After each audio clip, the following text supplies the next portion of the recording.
So we're here because families have been forced to live in conditions that no one should have to ever endure. A parent with a young child vulnerable to respiratory problems from the black mold growing throughout their apartment. Mushrooms literally growing out of the living room floor. Families huddling together in a bedroom when their heating system failed during the coldest week in January. The landlord's response? A threat of eviction for being late on the rent. These aren't just stories about poor conditions. These are stories about families who paid their rent every month while their children got sick and their safety was ignored.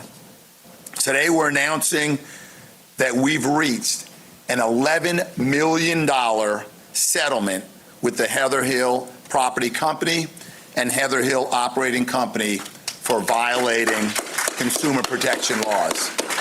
And I want to highlight that this is the largest settlement involving renters and an apartment owner management company that has delivered restitution of this magnitude to renters. So we're really proud of the work, but not because of our ability to stand here today and tell you about the work, but we know the difference that this has made in the lives of those who rent at Heather Hill.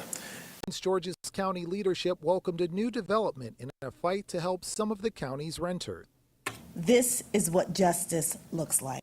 Maryland Attorney General Anthony Brown joined County Executive Aisha Braveboy to announce that the owners of Heather Hill Apartments will pay $11.2 million in restitution to tenants after years of neglecting the property. This case should put every landlord on notice.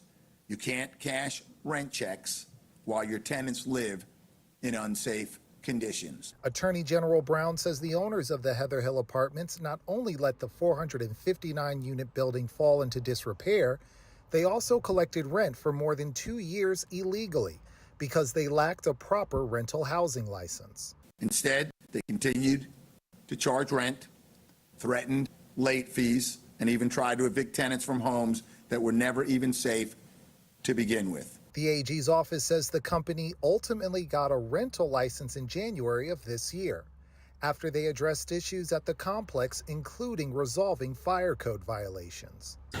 It's been exhausting living here.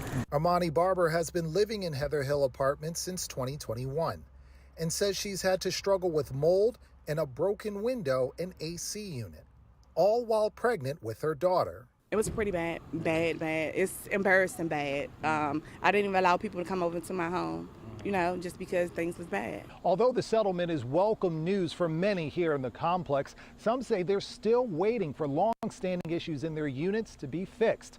Others are also worried that the problems here will just be at the next place they move to. Almost all the apartment complexes, a lot of them don't have rental licenses. So where am I going? And where am I going to go? And also they have a lot of the issues, the same issues that we have here. While Attorney General Brown admits that other tenants in Prince George's and Maryland are struggling with these same issues in their homes, he has a message to owners who neglect their properties. We are on watch. We will conduct the necessary investigations, and we will take whatever enforcement actions those investigations lead to. Lionel Donovan, WUSA 9. We have a statement from Heather Hill Property Company. It says that they're auditing everyone's accounts and will update them to be in line with this settlement agreement. If you have questions about the rental refunds and debt forgiveness, you can contact the Maryland Attorney General's office. We put that number on your screen, which is 410-528-8662. Again, that's 410-528-8662.